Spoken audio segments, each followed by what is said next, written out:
चैतन्य महाप्रभु ने तो अपने ग्रंथ में चैतन्य महाप्रभु ने उद्गार व्यक्त किया है, भगवान की जितनी शक्ति है वो सारी की सारी शक्ति भगवान ने अपने नाम में समाहित की। इसलिए नाम की अपार महिमा है। जिस समय व्यक्ति सुषुप्ति अवस्था में होता है तो जो बोध होने के जो हेतु है, इंद्रिया, मन, बुद्धि, चित्त, अहंकार, इन्हीं के द्वारा माने बोध होता है कि मुझे कोई बुला रहा है। लेकिन सुषुप्ति अवस्था में इनकी भी गति नहीं है, ये भी वहां नहीं होते हैं। लेकिन कितनी भी गहरी नींद में कोई सो रहा हो, आप उसे आवाज दे दीजिए, तुरंत ही जग जाएगा।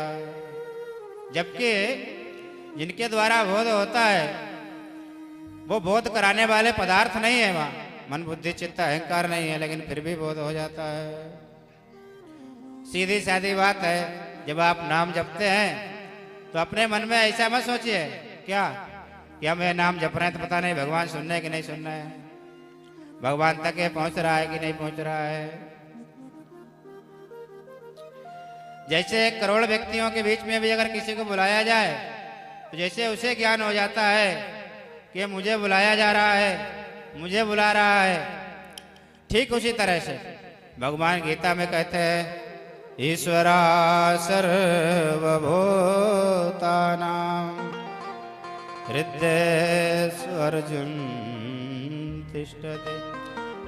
अरे अर्जुन, ईश्वर सभी प्राणियों के हृदय में निवास करता है, यही अंतःकरण में निवास करता है। जब आप भगवान का नाम लेते हैं, नाम जपते हैं, तो भगवान को वहीं सुनाई देता है, अरे मुझे बुला रहा है।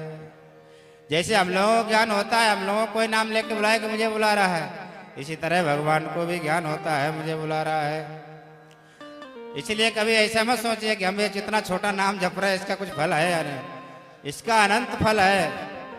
जैसे भगवान की अनंत महिमा है, ऐसे उनके नाम की भी अनंत महिमा है। इसलिए जब भी नाम जपिए, शास्त्रों में तो यहाँ तक वर्णन किया गया, जब भगवान का आप नाम जपेंगे तो वो नाम ही भगवत रूप है।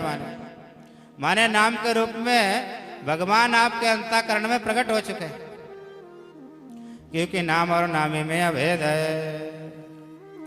इसलिए नाम की बड़ी महिमा है, इसलिए इसने नारायण नाम पुकारा था।